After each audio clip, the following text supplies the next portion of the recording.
Hello friends, welcome to XT study point. मैं हूं अमित कुमार और आप अगर हमारे चैनल पर नए हैं तो जल्दी से सब्सक्राइब कर लीजिए और अगर वीडियो अच्छी लगती है तो बाद में उसे लाइक भी कर सकते हो।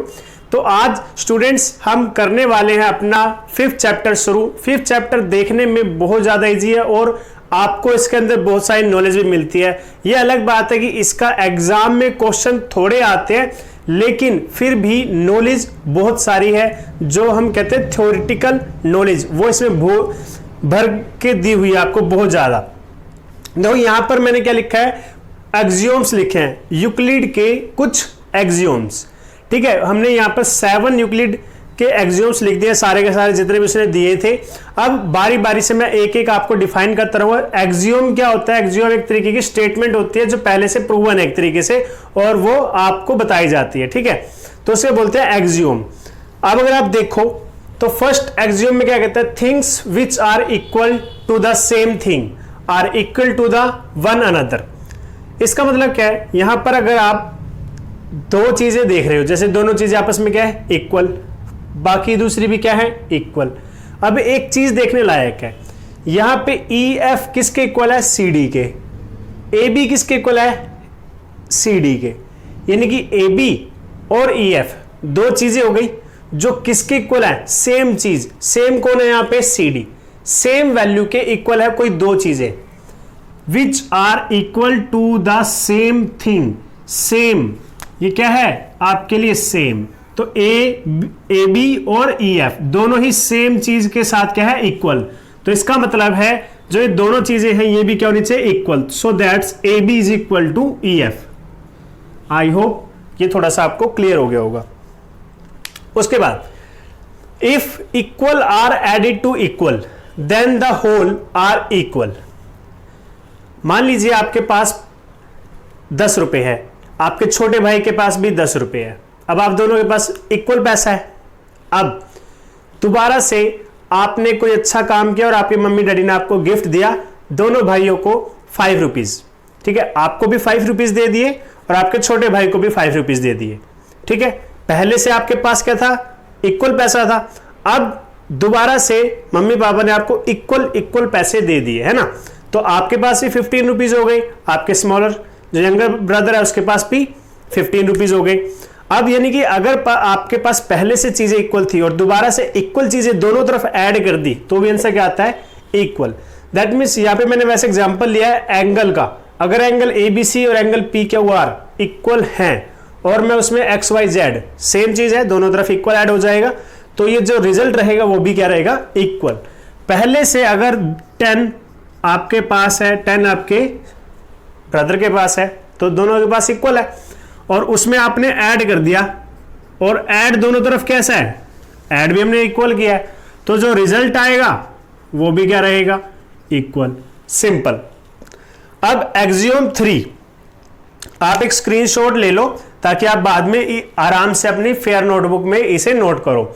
ये जो मैंने यहां पर लिखा है ये आपको 5th चैप्टर शुरू करने से पहले लिखना है। एक्सियोम्स और 5 हमारे यूक्लिड के पोस्टुलेट्स हैं, तो वो भी आपको नोट डाउन करते हैं। तो 7 चीजें ये हैं और 5 चीजें और लिखवाऊंगा अभी, तो वो भी आपको फेयर नोटबुक में लिखनी है। बाद में कोई ये क्वेश्चन ना करे कि क्या ये लिखने हैं या नहीं लिखने हैं, तो अभी बता रहा हूं ये आपको फेयर नोटबुक में 5th चैप्टर शुरू करने से पहले लिखने हैं और अच्छे से याद भी करने हैं।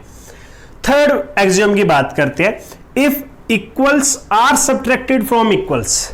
अब सेम बात है, अगर आपके पास 10-10 रुपए थे, दोनों भाई शॉप पे गए और 5-5 रुपए के कुरकुरे लेकर आ गए। अब बताओ तुम्हारे पास कितने पैसे बचे। सिंपल सी बात है, पहले 10 रुपए थे, 5 रुपए वाला कुरकुरा आपने ले लिया और 5 रुपए का कुरकुरा आपके भाई ने ले लिया। ठीक है, तो आपके पास कितने बचे, 5 रुपीज। ब्रदर के पास कितने बचे, 5 रुपीज। अगर पहले से इक्वल था और सब्ट्रैक्ट भी आपने क्या किया है, इक्वल, तो जो रिजल्ट होगा वो भी क्या रहेगा, equal. If equals are subtracted from equals, then the remainders are equal. Simple. यहां पर जैसे 7x और 4y का एग्जांपल लिया मैंने, 7x 4y पहले से इक्वल थे। अगर मैं इन दोनों में से 5 माइनस कर दूं तो जो रिजल्ट आएगा वो भी कैसा रहेगा, इक्वल रहेगा। ये सभी चीजें ही तो आप यूज करते हो जब लीनियर इक्वेशन सोल्व करते हो, ट्रांसपोज करते हो, है ना। तो यही चीज वैल्यू यूज करते हो जो हम करते हैं लेकिन हमें पता नहीं है कि किसी ने इसके बारे में बताया भी हुआ है। Axiom 4, things which coincide with one another are equal to one another. Coincide क्या होता है? एक के ऊपर एक इस तरीके से कंसाइड करना, यानी कि सुपर इंपोज करना। फॉर एग्जाम्पल अगर मैं यहाँ पे बात करता हूं, ये दो मार्कर हैं, ठीक है, एक मार्कर ये दिख रहा है और एक ये मैंने इसके ऊपर रख दिया। क्या आपको पीछे वाला मार्कर दिख रहा है? ऊपर से या नीचे से कहीं से दिख रहा है? नहीं दिख रहा। क्यों? क्योंकि इस आगे वाले मार्कर ने इसको क्या कर लिया, पूरी की पूरा क्या कर लिया, कंसाइड, सुपर इंपोज, छिपा लिया है। तो इस वजह से इन दोनों के पॉइंट जो यहाँ पे है इक्वल, यहां पर भी पॉइंट क्या है, इक्वल। तो इन दोनों की जो लेंथ है वो भी क्या हो जाएगी, इक्वल हो जाएगी। थिंग्स विच कंसाइड वन अनदर, जो चीजें एक दूसरे को कंसाइड कर लेते हैं वो भी क्या होते हैं, इक्वल। फॉर एग्जाम्पल अगर मैं यहां पे एक लाइन ड्रॉ करता हूं, फॉर एग्जाम्पल ये मैंने ए बी लाइन ड्रॉ कर दी और इसी के ऊपर यहां इस पॉइंट से और ये पॉइंट पी तक एक और लाइन ड्रॉ कर दी, पी और क्यू। क्या आपको पी और क्यू में और ए बी में कोई डिफरेंस नजर आ रहा है? नहीं। देखो ऊपर के वो मत बताना, ठीक है, कि यहां से ऊपर से दिखाई दे रही है, ये थोड़ा सा क्योंकि स्लिपरी है। तो यहां पर ए बी और पी क्यू में कोई डिफरेंस नहीं है, दोनों ने क्या कर दिया, एक दूसरे को सुपर इंपोज कर दिया, या फिर हम कह सकते हैं कोइंसाइड कर दिया। इसलिए हम कहेंगे A B is equal to P Q, A B is equal to P Q. Clear है इतना? अब axiom 5, the whole is greater than the part. अब ये बताओ, मैं कहता हूं ये 3 मार्कर है मेरे पास, तीनों का वजन है लगभग 100 ग्राम, कितना है, 100 ग्राम है। अब मुझे ये बताओ, जो ये है इसका वजन 100 ग्राम से कम है या ज्यादा है, बताओ। या फिर मैं कहता हूं ये 2 है, ठीक है, मार्कर, इनका 100 ग्राम है, ये 1 है। होल क्या होता है, कंप्लीट वैल्यू। जैसे आपने अभी गर्मियां चल रही हैं तो मीठे की बात करते हैं, आप वाटरमेलन लेके आते हो, उसका टुकड़ा करते हो और उसको खा जाते हो। अभी वो ये बताओ, वो टुकड़ा बड़ा होता है या वो वाटरमेलन जो कंप्लीट लेके आए थे वो बड़ा था? अब मैं ये नहीं कह रहा कि टुकड़ा करने के बाद जो 2 टुकड़े बन गए, नहीं, पूरे टुकड़े की बात करते हैं। जो कंप्लीट वाटरमेलन था, ये वाटरमेलन मान सकते हो, ये कितने का था, मान लीजिए आपका 5 kg का था, आपने इसमें से पीस निकाला और उसका वेट किया, क्या ये पीस 5 kg का हो सकता है कट करने के बाद? नहीं। किसी भी कंप्लीट वैल्यू का अगर आप टुकड़ा करते हो तो वो हमेशा क्या रहेगी, छोटी, यानी कि कंप्लीट वैल्यू हमेशा बड़ी होती है उसके पार्ट से। सिंपल सी बात है, ज्यादा कॉम्प्लिकेटेड से बनाएंगे नहीं, कि अगर कोई भी पार्ट है, होल है, वो अपने छोटे छोटे टुकड़ों से हमेशा बड़ी रहेगी। एक होल चीज अपने टुकड़ों से बड़ी रहेगी, सिंपल, ठीक है। Axiom 6, things which are double of the same thing, ठीक है, are equal to one another. Simple सी बात है। अब एक चीज और, एग्जाम्पल, ये एग्जाम्पल बहुत अच्छे लगते हैं, एक एग्जाम्पल देखते हैं। आकाश, राजू और सोनिया, ये 3 है, ठीक है। आकाश के पास क्या है, X रुपीज है, राजू के पास आकाश से डबल है पैसे, ठीक है, और सोनिया के पास भी क्या है, आकाश से डबल। राजू और सोनिया दोनों के पास क्या है, आकाश, एक सेम वैल्यू से डबल है ना। Things which are double of the same thing, 2 चीजें जो एक चीज के सेम थिंग के क्या है, डबल है, तो ये दोनों आपस में क्या हो जाएंगे, इक्वल। तो मैं कह सकता हूं राजू और सोनिया दोनों के पास इक्वल पैसे, because 2x is equal to 2x। Clear है? इतना तो आसान है। x की वैल्यू 2y मान लिया, z की वैल्यू भी 2y मान लिया। देखो x और z दोनों ही क्या है, y से डबल है, y क्या है, सेम थिंग, तो x और z क्या हो गया आपस में, इक्वल। और इसी को थोड़ा सा अपोजिट कर दिया जाए तो एक्सियोम नंबर 7 बनेगा। इसमें क्या कहता है, things which are half of the other, ठीक है, half of the same thing. जहां जैसे यहां पे डबल थे वैसे यहां पे हाफ हो गए, तो वो दोनों भी क्या हो जाएंगे, आपस में इक्वल हो जाएंगे। आई होप ये 7 पोस्टुलेट्स आपको अच्छे से समझ आ गए होंगे और आप इन्हें नोटबुक में लिखकर और याद भी कर लेना, ठीक है। चलो अब पोस्टुलेट करते हैं। पोस्टुलेट्स क्या होते हैं, पोस्टुलेट्स एक तरीके की स्टेटमेंट्स है जो किसी तरीके के ऑब्जर्वेशन करने के बाद कुछ बातें कही जाती हैं, उनको क्या कहेंगे, स्टेटमेंट्स। और अगर वो स्टेटमेंट्स ठीक हैं तो उन्हें क्या कहा जाता है, पोस्टुलेट्स, ठीक है। क्या होती है पोस्टुलेट, एक तरीके की स्टेटमेंट जो किसी ऑब्जर्वेशन के थ्रू बताई जाती है। फॉर एग्जाम्पल अगर मैं ये बता दूं कि जो सन है वो डेली क्या है, ईस्ट से राइज होता है, ठीक है, the sun rises through the east. अगर मैं इतना बोल देता हूं, ये मैंने कैसे कहा, मैं डेली देखता हूं कि ईस्ट से ही सन क्या होता है, राइज होता है। तो ये एक तरह की क्या है, स्टेटमेंट। और कब बताई मैंने, जब मैंने ऑब्जर्व किया कि कौन सी डायरेक्शन से सन राइज करता है। तो ये क्या थी, ऑब्जर्वेशन के बेस्ड एक स्टेटमेंट। अब ये क्या बन जाएगी, पोस्टुलेट बन जाएगी। ठीक है, इसी तरीके से यूक्लिड ने भी 5 पोस्टुलेट्स बताए। अब देखो, इनमें ज्यादा दिमाग लगाओगे तो आपको समझ नहीं आएगा।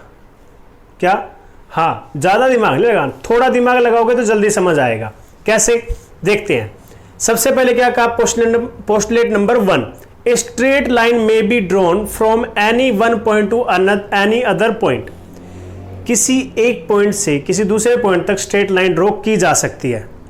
इसमें अगर आप ज्यादा समझने की कोशिश करोगे तो क्या होगा, प्रॉब्लम हो जाएगी। सिंपल है, देखो, कहता है ये कोई हमारे पास पॉइंट है, from any one point to any other point. अब यहां पे कोई एक पॉइंट है, किसी एक पॉइंट से दूसरे पॉइंट तक स्ट्रेट लाइन ड्रॉ की जा सकती है। तो मैंने ड्रॉ कर दी और काम खत्म। ठीक है, किसी भी एक पॉइंट से किसी भी दूसरे पॉइंट तक स्ट्रेट लाइन पास की जा सकती है, खत्म। उसके बाद postulate number 2, A terminated line can be produced indefinitely. Terminated line को होती है, terminated line basically line segment को बोलते हैं। जैसे आपके पास यह है एक लाइन सेगमेंट ए और बी, जिसके 2 एंड पॉइंट होते हैं, है ना। क्या होती है हमारी लाइन सेगमेंट, जिसके a line which has definite length and 2 and points. अब ये क्या कहता है, इस लाइन को, टर्मिनेटेड लाइन को आप इनडेफिनेटली प्रोड्यूस कर सकते हो। और सिंपल सी बात है, आपने सीखा भी है, आप इसको क्या कर सकते हो, यहां से आगे की तरफ प्रोड्यूस कर सकते हो। और इतनी प्रोड्यूस कर सकते हो कि अब कभी भी खत्म नहीं होगी, चलती रहेगी, चलती रहेगी, चलती रहेगी, चलती रहेगी, चलती रहेगी, चलती रहेगी, चलती रहेगी, चलती रहेगी, चलती रहेगी, चलती ही रहेगी, प्रोड्यूस होती ही रहेगी, कभी भी रुकने वाली नहीं है। तभी तो इसने क्या नाम यूज किया, इनडेफिनेटली, कि कभी आप डिफाइन भी नहीं कर सकते कितने दूर जा सकते हैं, जितनी चाहो उतनी दूर जा सकते हैं। Postulate number 3, a circle can be drawn with any centre any radius. अब अगर मैं आपको कहूं, ये आपके पास बोर्ड है, इस पर आपको कोई एक सर्कल ड्रॉ करना है, तो हो सकता है चिंटू जब सर्कल ड्रॉ करेगा तो क्या करेगा, यहां पे सेंटर बनाएगा और एक सर्कल ये बना देगा। ठीक है, तो उसने ठीक काम किया है, कोई प्रॉब्लम नहीं है, सेंटर भी है, सर्कल भी है, रेडियस भी है। ठीक है, मान लीजिए इसकी रेडियस कितनी है, 1 सेंटीमीटर है, मानने में क्या जा रहा है ना, सपोज।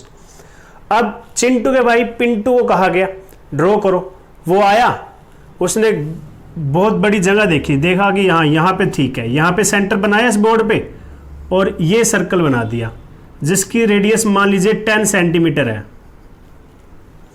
ये भी ठीक है या कोई गलत है, बताओ। चिंटू और पिंटू इन दोनों ने कोई गलत सर्कल ड्रॉ किया है?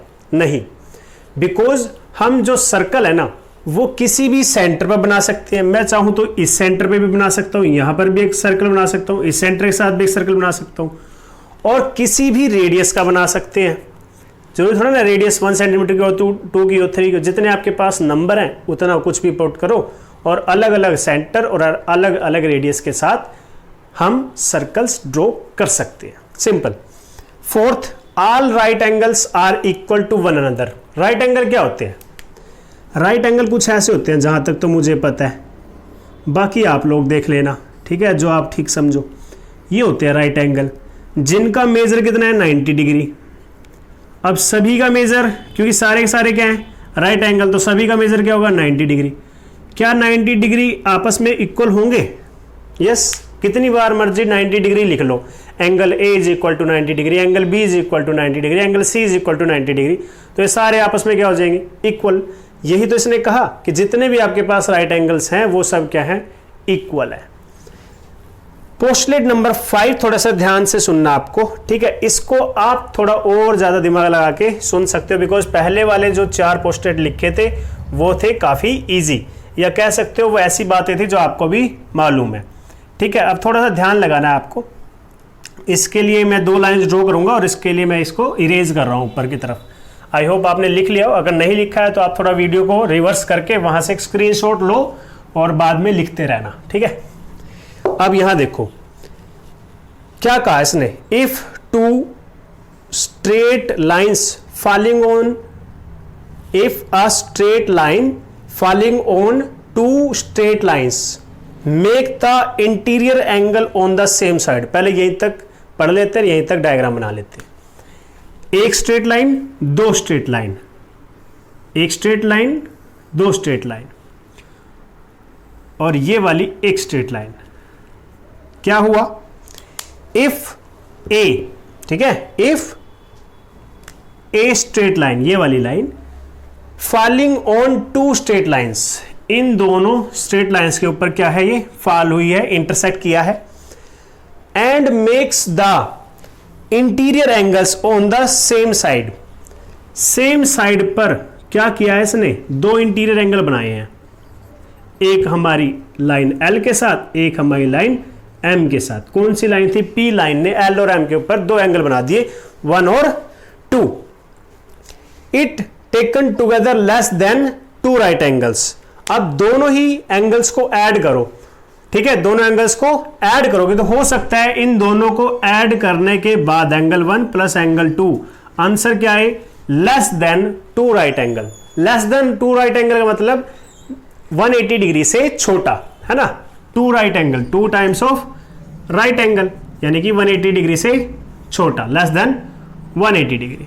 अगर ऐसा होता है, अगर या तो वो लेफ्ट हैंड साइड पे हो सकता है या ऐसा कहीं राइट हैंड साइड पे भी हो सकता है, लेफ्ट या राइट साइड दोनों में से जहां पर भी आपको लगे कि दोनों इंटीरियर एंगल का सम 180 से छोटा है और आप उसी डायरेक्शन में इन लाइंस को थोड़ा और क्या कर दो, इनडेफिनेटली प्रोड्यूस कर दो, तो ये दोनों लाइन एक ना एक पॉइंट पर जाकर क्या करेंगी, इंटरसेक्ट करेंगी angles. Then the two straight lines if produced indefinitely meet on that side. Meet करेंगी कौन सी साइड पे, on which the sum of angles is less than 2 right angles, और you can say that 180 degree. ठीक है, ये थे हमारे 5 पोस्टुलेट्स। ये भी आपको इस फिगर को यहाँ पे बना लेना, यहाँ पे छोटी सी डायग्राम बनाई है तो आप यहाँ से समझ सकते हो। तो इनको आपको क्या करना है, इसे आपको फेयर नोटबुक में नोट करना है। अब हम शुरू करते हैं एक्सरसाइज 5.1। फर्स्ट क्वेश्चन हमारा ट्रू एंड फॉल्स का है। यहां पर आपको यह बताना है कि जो ये स्टेटमेंट्स लिखी हुई है ये ट्रू है या फॉल्स है, और ट्रू या फॉल्स है भी तो रीजन जरूर बताना है कि ये ट्रू और फॉल्स क्यों है। ठीक है, तो सबसे पहला हमारा पार्ट क्या है, only one line can pass through a single point. क्या एक सिंगल पॉइंट से सिर्फ और सिर्फ एक ही लाइन पास हो सकती है? तो आपको आंसर तो पता ही है, आंसर क्या है, फॉल्स। ये बात बिल्कुल गलत है। ठीक है, आंसर इज फॉल्स। रीजन क्या है, बिकॉज इनफाइनाइट लाइन्स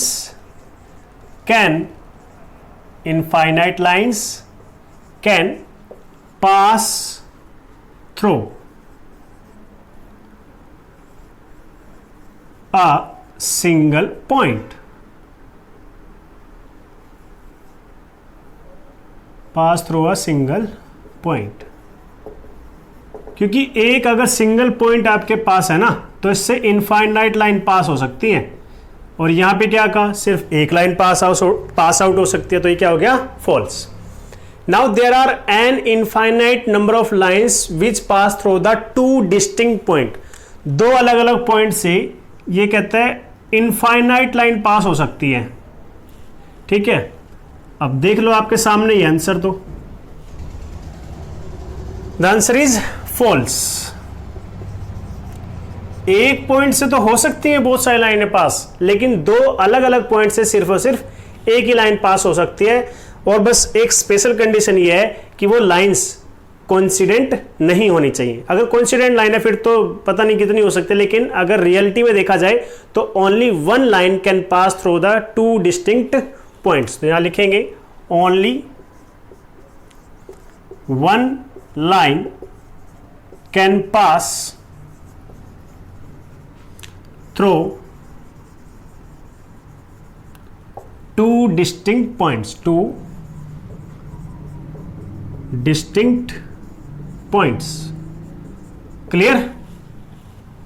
उसके बाद a terminated line can be produced indefinitely to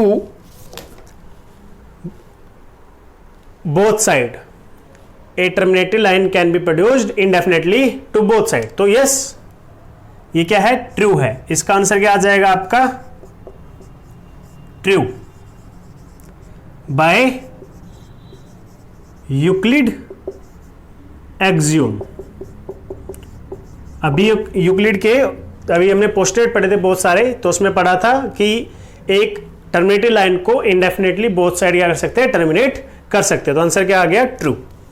fourth part, इसका आंसर क्या रहेगा? If two circles are equal, दो सर्कल अगर इक्वल हैं, then their radius are equal. क्या इन दोनों की रेडियाई इक्वल होगी? यस. देखो, क्योंकि दो सर्कल जब इक्वल होंगे ना, दैट मीन्स कॉन्ग्रुएंट हो जाएंगे, तो वो इक्वल ओनली ऑन एक ही कंडीशन पे हो सकते हैं कि उनकी रेडियस क्या हो? इक्वल. तो यहां लिखेंगे ट्रू, बिकॉज रेडियस, या फिर इनको जब एक से ज्यादा रेडियस होते हैं तो उसको बोलते हैं रेडियाई, डबल आई लगा देते हैं. Because radii of congruent circle are equal. Okay. Next है, in the given figure A B is equal to P Q, P Q is equal to X Y, then A B is equal to X Y. Simple सी बात है. Yes, अभी हमने axiom में पढ़ा था, अगर कोई दो चीजें इक्वल हो सेम थिंग के, अब ए बी भी किसके इक्वल है? पी क्यू के. एक्स वाई किसके इक्वल है? P Q. यानी कि एक्स वाई और A B same line P Q के क्या है? इक्वल. तो ये दोनों भी आपस में क्या हो जाएंगी? इक्वल हो जाएंगी. तो ये भी क्या आ जाएगा? आपका आंसर ट्रू में आएगा. Answer is true. और ये कहां पढ़ा था हमने? By Euclid postulate. Euclid postulate कह सकते हो. एक्सियोम में भी यही बातें पढ़ी थी, तो यूक्लिड पोस्टुलेट में भी यही था, या एक्सियोम में भी यही था, यूक्लिड एक्सियोम्स. ठीक है. ये था आपका फर्स्ट क्वेश्चन. क्योंकि आपको थोड़ा बेसिक भी पता है और अब आज एक क्वेश्चन करवाया, तो आज की क्लास में तो इतना ही रहेगा. जो बाकी के क्वेश्चन होंगे वो हम नेक्स्ट क्लास में करेंगे. तो इसी तरीके से अपने घर पे बैठ के स्टडी करते रहो. अपनी स्टडी को बिल्कुल भी आपने रोकना नहीं है, वरना आप बाकी बच्चों से पीछे चले जाओगे और आपका रिजल्ट जो है वो खराब हो जाएगा. तो आप अपनी मेहनत को इसी तरीके से बनाए रखो. Okay students, thank you, have a good day.